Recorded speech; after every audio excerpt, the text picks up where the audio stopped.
Hello student, welcome to BS tutorial YouTube channel. দেখো, আজকে এই ভিডিও লেসনে আমরা একাদশ শ্রেণীর বায়োলজির প্রথম অধ্যায়ের থার্ড ভিডিও নিয়ে আলোচনা করব। এই ভিডিও লেসনে আমরা আলোচনা করব জীববৈচিত্র্য বা বায়োডাইভার্সিটির সংরক্ষণ, তার গুরুত্ব এবং বায়োডাইভার্সিটির অবলুপ্তির কারণ নিয়ে। লাস্ট ভিডিও লেসনে আমরা বায়োডাইভার্সিটি কাকে বলে জেনেছি, বায়োডাইভার্সিটির বিভিন্ন শ্রেণীবিভাগ সম্পর্কে বিস্তারিতভাবে আলোচনা করেছি। তো চলো এই ভিডিও লেসনে আমরা বায়োডাইভার্সিটির সংরক্ষণ নিয়ে আলোচনা শুরু করি। তো দেখো, এখানে কি রয়েছে, কনজারভেশন অফ বায়োডাইভার্সিটি বা জীববৈচিত্র্যের সংরক্ষণ। দেখো, জীববৈচিত্র্যের সংরক্ষণ কেন প্রয়োজন? নিশ্চয়ই জীববৈচিত্র্য আজ বিপদের সম্মুখীন, তাই একে সংরক্ষণ প্রয়োজন। তো এটা সংরক্ষণ কে করবে, কিভাবে সংরক্ষণ হবে, সেই সম্পর্কে আজকে এই ভিডিও লেসনে বিস্তারিতভাবে আলোচনা করব। তো সংরক্ষণ করতে গেলে অবশ্যই সেটা সায়েন্টিফিকভাবে বা বিজ্ঞানসম্মতভাবে সংরক্ষণ করতে হবে। তো বিজ্ঞানসম্মতভাবে কোন কোন পদ্ধতিতে বায়োডাইভার্সিটিকে বা জীববৈচিত্র্যকে সংরক্ষণ করা হয়, আজকে এগুলো আলোচনা করব। দেখো, জীববৈচিত্র্য সংরক্ষণ বলতে বোঝায় জীবকুলের সুষ্ঠু রক্ষণাবেক্ষণ, তাদের পরিমিত এবং বিজ্ঞানসম্মত ব্যবহার, যাতে বর্তমান ও ভবিষ্যৎ প্রজন্ম তাদেরকে প্রয়োজন অনুসারে ব্যবহার করতে পারে। তো পৃথিবীর জীববৈচিত্র্য রক্ষার জন্য দুটি সংস্থা রয়েছে, একটা হচ্ছে WCU অর্থাৎ দ্য ওয়ার্ল্ড কনজারভেশন ইউনিয়ন এবং WWF অর্থাৎ world wild life fund for nature. এই দুটি সংস্থা বায়োস্ফিয়ার রিজার্ভের জন্য প্রচুর পরিমাণ অর্থ এবং বৈজ্ঞানিক পরামর্শ দিয়ে থাকেন। এছাড়াও ব্রাজিলের রিও ডি জেনেরোতে একটি সম্মেলন হয়েছিল কিভাবে জীববৈচিত্র্যকে সংরক্ষণ করা যায় সে নিয়ে, এবং সেখানে বেশ কিছু সিদ্ধান্ত গ্রহণ করা হয়েছিল।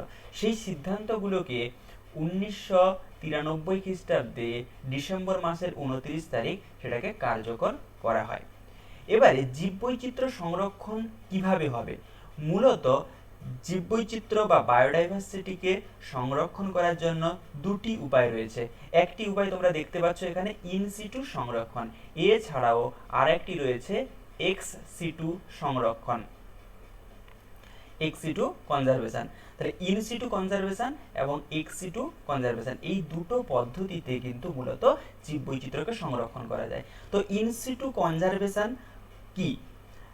ইনসিটু কনজারভেশন বলতে বোঝায় যে প্রাকৃতিক বাসস্থানে অর্থাৎ নিজস্ব পরিবেশে জীববৈচিত্র্যকে সংরক্ষণ করাকে বলা হচ্ছে ইনসিটু সংরক্ষণ। অর্থাৎ কোনো উদ্ভিদ, সাপোজ বনাঞ্চলে বেশ কিছু উদ্ভিদ রয়েছে, সেই উদ্ভিদগুলোকে যেখানে সে জন্মগ্রহণ করেছে সেই জায়গায় তাকে সংরক্ষণ করা, বা কোনো জঙ্গলে যদি কোনো বাঘ, সিংহ বা যে সমস্ত জন্তু জানোয়ারগুলো থাকে তাদেরকে তাদের বাসস্থানে সংরক্ষণ করাকে বলা হবে ইনসিটু সংরক্ষণ। অর্থাৎ প্রাকৃতিকভাবে নিজস্ব পরিবেশে নিজস্ব বাসস্থানে জীববৈচিত্র্যকে যখন সংরক্ষণ করা হয় তখন তাকে বলা হচ্ছে ইনসিটু সংরক্ষণ। উদাহরণ কি আছে ইনসিটু সংরক্ষণের? দেখো, তোমরা আগেই পড়েছো ক্লাস 10-এ যে রয়্যাল বেঙ্গল টাইগারকে সুন্দরবন অভয়ারণ্যে সংরক্ষণ করা হয়। সুন্দরবন বাঘের নিজস্ব পরিবেশ, অর্থাৎ তারা যেই পরিবেশে জন্মগ্রহণ করেছে, যেই পরিবেশে তারা বেঁচে থাকে, সেই পরিবেশেই তাদেরকে সংরক্ষণ করাকে বলা হবে তখন ইনসিটু সংরক্ষণ। এবারে আর কোন কোন পদ্ধতিতে ইনসিটু সংরক্ষণ করা যায়, না কি কি পদ্ধতি রয়েছে তোমরা অলরেডি ক্লাস 10-এ পড়েছিলে। আর একবার এখানে দেখো কি আছে, জাতীয় উদ্যান বা ন্যাশনাল পার্ক, অভয়ারণ্য বা স্যাংচুয়ারি, সংরক্ষিত বনাঞ্চল, তারপরে প্রোটেক্টিভ অঞ্চল, বায়োস্ফিয়ার রিজার্ভ ইত্যাদি কতগুলি প্রক্রিয়ায় বা উপায়ে ইনসিটু সংরক্ষণ করা হয়। তো সেই উপায়গুলো আমরা বিস্তারিতভাবে চলো দেখে নিই। তো প্রথম কি বলছে না, জাতীয় উদ্যান বা ন্যাশনাল পার্ক। এই জাতীয় উদ্যান বা ন্যাশনাল পার্ক ভারতে বেশ কিছু রয়েছে, প্রায় 147টি জাতীয় উদ্যান কিন্তু বর্তমানে রয়েছে। তো এদের মধ্যে গুরুত্বপূর্ণ জাতীয় উদ্যানগুলো কি কি, না উত্তরপ্রদেশের করবেট, মধ্যপ্রদেশের কানহা, শিবপুরি, পশ্চিমবঙ্গের জলদাপাড়া, এগুলো হচ্ছে উল্লেখযোগ্য ন্যাশনাল পার্ক বা জাতীয় উদ্যান। তো এই জাতীয় উদ্যানের প্রধান প্রধান বৈশিষ্ট্যগুলো কি কি, না দেখো, জাতীয় উদ্যান এটি ভারত সরকারের আইন দ্বারা নিয়ন্ত্রিত হয়। অর্থাৎ জাতীয় উদ্যান মানে যেই অঞ্চলটাকে জাতীয় উদ্যান বা ন্যাশনাল পার্ক হিসেবে ঘোষণা করা হয় বা সংরক্ষণ করা হয়, সেটা কিন্তু কে করতে পারে? না ভারত সরকার করতে পারে। কেন্দ্রীয় সরকার আইন প্রণয়নের মাধ্যমে এটাকে ঘোষণা করতে পারে। 2 নম্বর কি? না প্রাকৃতিক এবং ঐতিহাসিক গুরুত্বপূর্ণ ভৌগোলিক বস্তু, বনজ সম্পদ ও বন্যপ্রাণী সংরক্ষণ স্থায়ীভাবে আইন মারফত করা হয়। অর্থাৎ এটা অবশ্যই আইন মারফত বা আইন প্রণয়নের মাধ্যমে হবে। কি কি সংরক্ষণ করা হয়? ভৌগোলিক বস্তুকে, বনজ সম্পদকে, ওই বনের মধ্যে মূল্যবান সম্পদ সেই বনজ সম্পদকে এবং বন্য প্রাণীকে কিন্তু সংরক্ষণ করা হয়, এবং সেটা অবশ্যই আইন মারফত, এবং সেটা কে করে থাকেন? অবশ্যই আমাদের কেন্দ্রীয় সরকার বা ভারত সরকার করে থাকেন। 3 নম্বর বৈশিষ্ট্য কি? না সমগ্র বাস্তুতন্ত্র রক্ষিত হয়ে থাকে। এখানে বাস্তুতন্ত্র কিন্তু রক্ষা করা হয় আইন প্রণয়নের দ্বারা। 4 নম্বর বৈশিষ্ট্য আছে শিকার সম্পূর্ণ নিষিদ্ধ। অর্থাৎ যেই অঞ্চলটিকে বা যেই বনাঞ্চলটিকে জাতীয় উদ্যান বা ন্যাশনাল পার্ক হিসাবে ঘোষণা করা হয়, সেখানে কিন্তু কোনো শিকারী শিকার করতে পারে না। শিকার সম্পূর্ণভাবে নিষিদ্ধ করা থাকে। এছাড়াও আগ্নেয়াস্ত্র সহ শিকারী সেখানে প্রবেশ করতে পারেন না। নেক্সট আর কি বলছে? তবে পর্যটক সেখানে যেতে পারে। পর্যটক শুধুমাত্র মানে পর্যটকরাই যেতে পারবে, অন্য কেউ কিন্তু সেখানে আগ্নেয়াস্ত্র নিয়ে বা শিকারের উদ্দেশ্যে যেতে পারবে না। তাহলে দেখো এখানে বলছে 1990 খ্রিস্টাব্দ পর্যন্ত মোট 67টি জাতীয় উদ্যান গড়ে উঠেছে। প্রস্তাব হয়েছে কত? 147টি। একটু আগে বলছিলাম বর্তমান যে 147টি জাতীয় উদ্যান রয়েছে, এটা ঠিক নয়। অ্যাকচুয়ালি জাতীয় উদ্যান 1990 সাল পর্যন্ত রয়েছে 67টি, এবং প্রস্তাবিত জাতীয় উদ্যানের সংখ্যা কত? 147টি। নেক্সট হচ্ছে অভয়ারণ্য। অভয়ারণ্য বা স্যাংচুয়ারি। অভয়ারণ্যের কয়েকটা বৈশিষ্ট্য হচ্ছে কি? না ত্রিপুরার সিপাহীজলা, কর্ণাটকের বন্দিপুর, পশ্চিমবঙ্গের বেতুয়াডহরি, এগুলো হচ্ছে গুরুত্বপূর্ণ অভয়ারণ্য। তো অভয়ারণ্যের বৈশিষ্ট্য কি কি? না এখানে বন্য প্রাণী যারা অবলুপ্তির পথে, তারা এখানে নির্ভয়ে ঘোরাফেরা করতে পারে এবং প্রজননে লিপ্ত হতে পারে। অর্থাৎ বাইরে থেকে কেউ তাদেরকে কিন্তু ডিস্টার্ব করে না। যাকে বলতে গেলে যে ডিস্টার্ব করে না, তারা কিন্তু সেখানে অবলীলায় ঘুরতে পারে। তারা কারা? না যারা অবলুপ্তির পথে, যে সমস্ত বন্য প্রাণী অবলুপ্তির পথে, তাদেরকে এখানে সংরক্ষণ করা হয়। এবং এটা কে সংরক্ষণ করে? না রাজ্য সরকারের নির্দেশে শিকার সম্পূর্ণ নিষিদ্ধ থাকে। এখানেও কিন্তু শিকার সম্পূর্ণভাবে নিষিদ্ধ থাকে, এবং এই নির্দেশ কে জারি করতে পারে? রাজ্য সরকার জারি করতে পারে। এবং 1991 খ্রিস্টাব্দ পর্যন্ত প্রায় 421টি স্যাংচুয়ারি বা অভয়ারণ্য সৃষ্টি হয়েছে, এবং 633টি অভয়ারণ্য গড়ে তোলার প্রস্তাব রয়েছে। আর উদাহরণগুলো তো বললাম। নেক্সট হচ্ছে সংরক্ষিত বনাঞ্চল বা রিজার্ভ ফরেস্ট। এই রিজার্ভ ফরেস্টের বৈশিষ্ট্যগুলো কি কি দেখো? না কেন্দ্রীয় সরকারের বন দপ্তরের আইন দ্বারা নিয়ন্ত্রিত হয়। তাহলে রিজার্ভ ফরেস্টটি নিয়ন্ত্রিত হয় কার দ্বারা? না অবশ্যই সেন্ট্রাল গভর্নমেন্ট বা কেন্দ্রীয় সরকারের আইন দ্বারা। কোন আইন দ্বারা? না ইন্ডিয়ান ফরেস্ট অ্যাক্ট অনুযায়ী প্রাণী শিকার এবং গাছ কাটা সম্পূর্ণভাবে এখানে নিষিদ্ধ থাকে। এর পরের বৈশিষ্ট্য কি? না শিকারীর আক্রমণে বন্য প্রাণীর সংখ্যা হ্রাসপ্রাপ্ত এইরকম অঞ্চলগুলোকে কিন্তু সংরক্ষিত বনাঞ্চল হিসেবে ঘোষণা করা হয়, এবং সমগ্র এলাকায় বনরক্ষী প্রহরারত থাকে।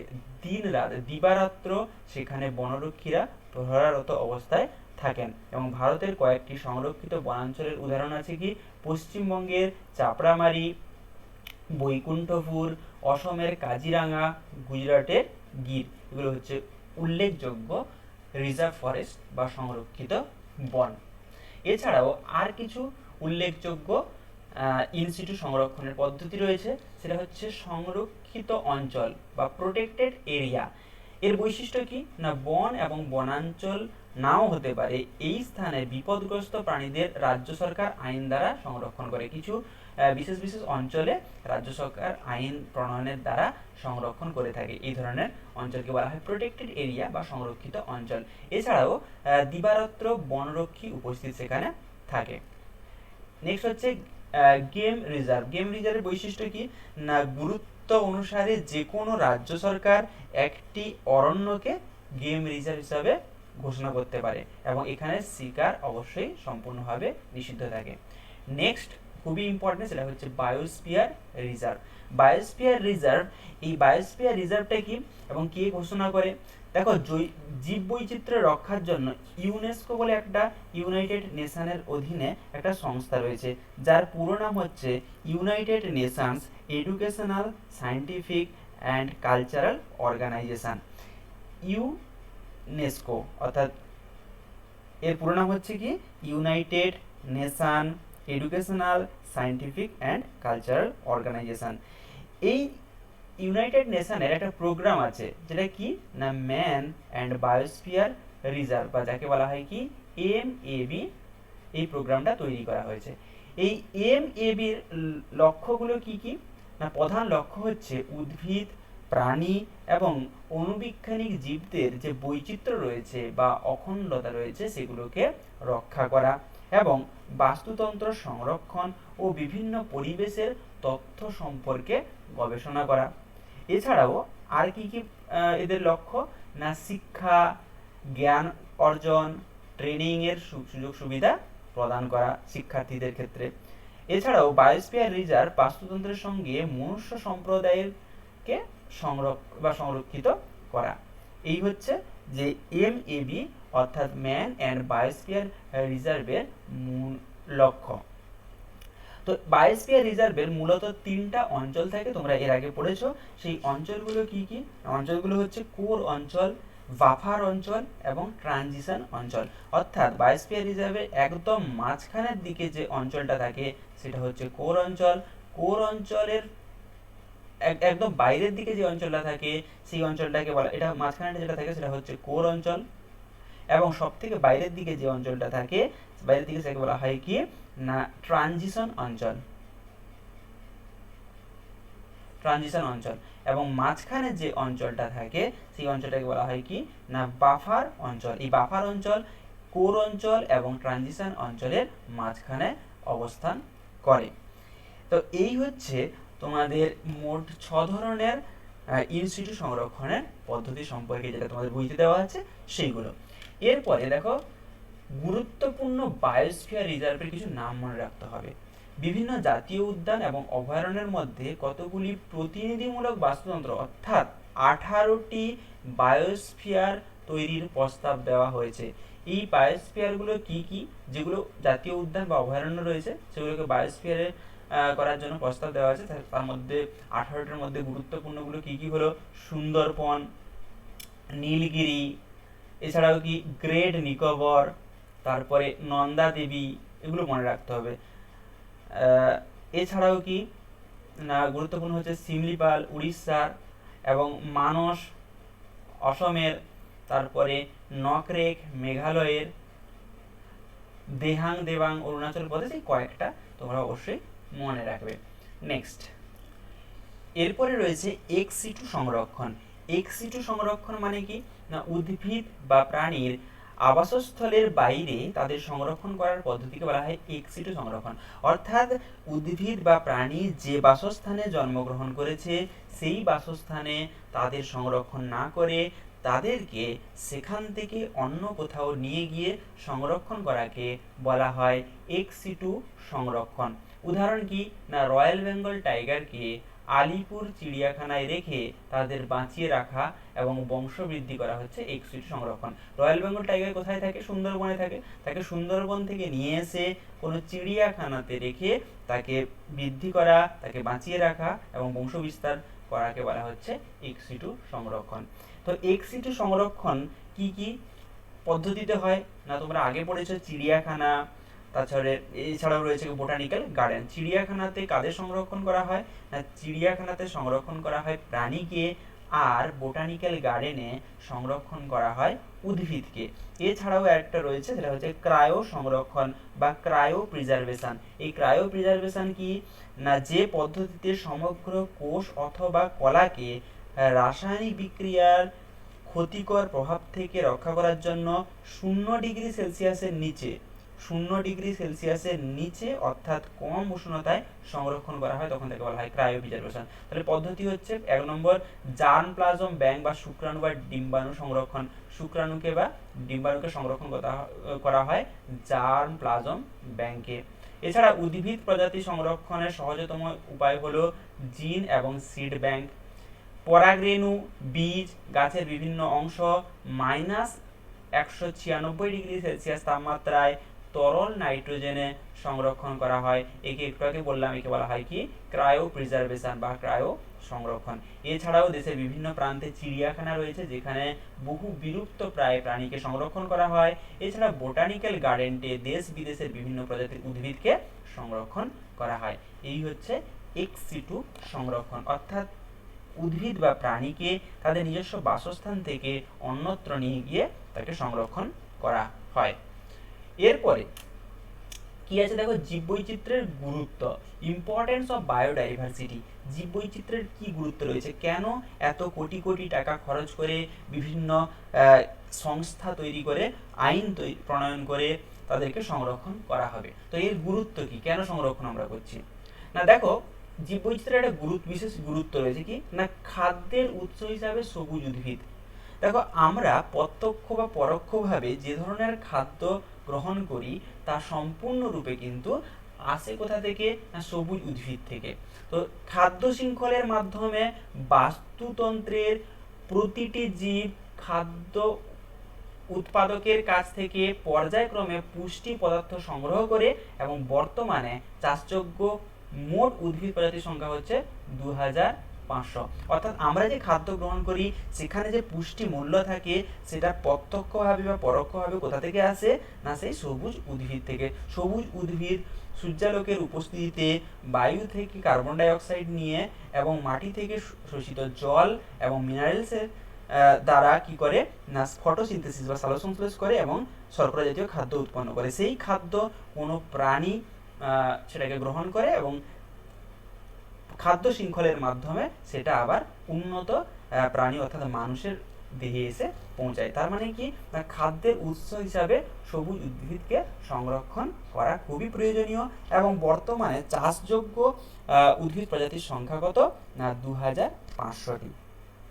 নেক্সট হচ্ছে ড্রাগ এবং ওষুধের উৎস হিসাবে। দেখো বর্তমান যে সমস্ত জীবনদায়ী ওষুধগুলো আছে, তাকে ড্রাগ বা ওষুধগুলো রয়েছে, সেগুলো কিন্তু আমরা কোথা থেকে পাই, বেশিরভাগ উদ্ভিদ থেকে পাই। অর্থাৎ তার জন্য উদ্ভিদকে সংরক্ষণ করা খুবই প্রয়োজন। তার মধ্যে গুরুত্বপূর্ণ কি কি, মরফিন, কুইনাইন, ট্যাক্সাস প্রভৃতি গুরুত্বপূর্ণ ড্রাগ কিন্তু আমরা উদ্ভিদ থেকে পেয়ে থাকি। নেক্সট হচ্ছে জিন ভান্ডার হিসাবে। জীববৈচিত্র্য আসলে নানা রকম জিন সমাহারের পরিচায়ক, অর্থাৎ জীববৈচিত্র্য তখনই সৃষ্টি হবে যখন দুটি বা একাধিক প্রজাতির মধ্যে জিনগত পার্থক্য থাকবে। তাহলে জীববৈচিত্র্য কি, আসলে নানা রকমের জিন সম্ভারের পরিচায়ক এবং জীবের এই জিন সম্ভার মানুষের কাছে এক অমূল্য সম্পদ। কেন অমূল্য সম্পদ না, বর্তমানে আমরা কি করছি না, পছন্দসই জিন আরোহণ করে অন্য জীবে সেটাকে প্রবেশ করিয়ে অর্থাৎ ট্রানজেনিক পদ্ধতিতে উন্নত উদ্ভিদ এবং উন্নত প্রাণী তৈরি করছি, যেটা আমাদের প্রয়োজন সেই অনুযায়ী উন্নত উদ্ভিদ এবং প্রাণীকে আমরা তৈরি করছি। যার হয় উদ্ভিদ হলে তার খাদ্য মূল্য বেশি হবে, অর্থাৎ উন্নত ফলনশীল আমরা বীজ তৈরি করছি। 4 নম্বর হচ্ছে প্রাকৃতিক ভারসাম্য রক্ষা। অবশ্যই জীবের মধ্যে যে একটা আন্তঃক্রিয়া চলে, যার দ্বারা কি হয় প্রকৃতিতে জীবের একটা প্রাকৃতিক ভারসাম্য থাকে, সেই প্রাকৃতিক ভারসাম্য রক্ষা করার জন্য তাদেরকে আমাদের সংরক্ষণ করা প্রয়োজন। নেক্সট হচ্ছে অর্থনৈতিক গুরুত্ব রয়েছে। জীববৈচিত্র্যের একটি দেশের একটা মূল্যবান এবং খুব গুরুত্বপূর্ণ বা সমৃদ্ধির পরিচায়ক। কেন না, বিদেশে রপ্তানি করে বৈদেশিক মুদ্রা অর্জন করা যায়। যেরকম কি একটা দিয়েছে যে জীবাণুদের কাজে লাগিয়ে শিল্প গড়ে উঠেছে। এছাড়াও কি আছে, থার্মাস অ্যাকোয়াটিকাস নামক জীবাণু উৎসেচকের কাজে লাগিয়ে পিসিআর পদ্ধতিতে প্রয়োজন মতো ডিএনএ উৎপাদন করা হয়। তোমরা জানো বর্তমান যে করোনা টেস্ট হয় সেখানে আরটিপিসিআর টেস্ট করা হয়, পিসিআর টেস্ট করা হয়, যে ক্ষেত্রে কি হয় এই যে থার্মাস অ্যাকোয়াটিকাস নামক জীবাণু কিন্তু প্রয়োজন হয়। এছাড়াও পরিবেশ রক্ষার ক্ষেত্রেও কিন্তু জীববৈচিত্র্যের বিশেষ গুরুত্ব রয়েছে। কেন না, বিভিন্ন প্রকার উদ্ভিদ পরিবেশকে নিয়ন্ত্রণ করে। যেরকম পরিবেশে শীতল রাখতে সাহায্য করে বড় বড় উদ্ভিদ, পরিবেশের দূষণের হাত থেকে রক্ষা করে, পরিবেশে কার্বন ডাই অক্সাইড যে অতিরিক্ত পরিমাণে থাকে সেটাকে সালোকসংশ্লেষ প্রক্রিয়ার জন্য গ্রহণ করে নেয়, ফলে পরিবেশ দূষণমুক্ত হয় এবং পরিবেশে অক্সিজেন এবং কার্বন ডাই অক্সাইডের একটা ভারসাম্য বজায় থাকে। এছাড়াও কি না কৃষ্টিগত কিছু গুরুত্ব রয়েছে, জীববৈচিত্র্যের প্রাকৃতিক সৌন্দর্যায়নে কিন্তু ব্যবহার করা হয়। এছাড়াও কিছু মূল্যবোধ রয়েছে। জীববৈচিত্র্যের গুরুত্ব উপলব্ধি করেই 1992 খ্রিস্টাব্দে ব্রাজিলের রিও ডি জেনেরিও শহরে প্রথম বসুন্ধরা সম্মেলন হয়েছিল 1992 খ্রিস্টাব্দে, যেখানে জীববৈচিত্র্য সংরক্ষণ নিয়ে যে সমস্ত সিদ্ধান্ত নেওয়া হয়েছিল সেটা 1993 খ্রিস্টাব্দে ডিসেম্বর মাসের 29 তারিখ সেটাকে লাগু করা হয়। দেখো লাস্ট কি আছে না জীববৈচিত্র্যের অবলুপ্তির কারণ। কেন জীববৈচিত্র্যকে সংরক্ষণের প্রয়োজনীয়তা চলে এসছে, কেন অবলুপ্তি হয়ে যাচ্ছে, কি কি কারণে জীববৈচিত্র্য অবলুপ্তি হচ্ছে, তার বেশ কিছু কারণ এখানে দেওয়া আছে। প্রথম হচ্ছে শিকার। মানুষ অর্থের লোভে বা নিছক শিকারের আনন্দে পশু পাখিকে শিকার করছে, এর ফলে আজ অনেক বন্য প্রাণী আজ অবলুপ্তির মুখে। 2 নম্বর হচ্ছে ডিফরেস্টেশন বা অরণ্য ধ্বংস করছে। অরণ্য ধ্বংস করার ফলে প্রচুর উদ্ভিদ তাদের মৃত্যু ঘটছে। এছাড়াও যে সমস্ত বন্য প্রাণী থাকে সে সমস্ত বন্য প্রাণীর বাসস্থান কিন্তু ধীরে ধীরে কমে আসছে। এছাড়াও দূষণ, বায়ু, মাটি, জল দূষণ আজ বহু জীববৈচিত্র্যের অবলুপ্তির পথে ঠেলে দিচ্ছে। এছাড়াও প্রাকৃতিক বিপর্যয়, প্রতিনিয়ত খরা, বন্যা, তুষারপাত, ভূমিকম্প, সুনামি, দাবানল, আগ্নেয়গিরির অগ্নুৎপাত, এই সমস্ত কারণে কিন্তু জীববৈচিত্র্য আজ অবলুপ্তির পথে বা বিপন্ন হয়ে আছে। এছাড়াও কি প্রাকৃতিক পরিবেশের পরিবর্তন, যে প্রাকৃতিক পরিবেশের পরিবর্তনের জন্য বহু উদ্ভিদ এবং প্রাণী নতুন পরিবেশে খাপ খাওয়াতে না পেরে বিলুপ্ত হয়ে যাচ্ছে, ফলে জীববৈচিত্র্য অবলুপ্তি হচ্ছে। এছাড়াও আর দুটো কারণ আছে কি, আন্তর্জাতিক ব্যবসা, বিভিন্ন প্রাণীর চামড়া, লোম, দাঁত, শিং প্রভৃতি বিদেশে রপ্তানি করে প্রচুর পরিমাণে মুনাফা অর্জনের লোভে কি হচ্ছে জীববৈচিত্র্য ধীরে ধীরে অবলুপ্তি হয়ে যাচ্ছে। এছাড়াও বিদেশি প্রজাতির অনুপ্রবেশ, কিছু কিছু বিদেশি প্রজাতি যখন একটি জায়গায় অনুপ্রবেশ করে যাচ্ছে তখন সেই জায়গায় যে পুরানো যে সমস্ত উদ্ভিদ বা প্রাণী ছিল সেটা কিন্তু বংশবিস্তার স্বাভাবিকভাবে করতে পারছে না, ফলে এই সমস্ত কারণে জীববৈচিত্র্য অবলুপ্তি হয়ে যাচ্ছে। তো এই ছিল তোমাদের প্রথম চ্যাপ্টার। এই চ্যাপ্টার আশা করি তোমরা বুঝতে পেরেছো। যদি ভালো করে বুঝতে পারো অবশ্যই কমেন্ট বক্সে কমেন্ট করে জানাও, বন্ধুদের সঙ্গে শেয়ার করো। পরবর্তী ভিডিও লেসনে আমরা সেকেন্ড চ্যাপ্টার নিয়ে আলোচনা করব। Thank you.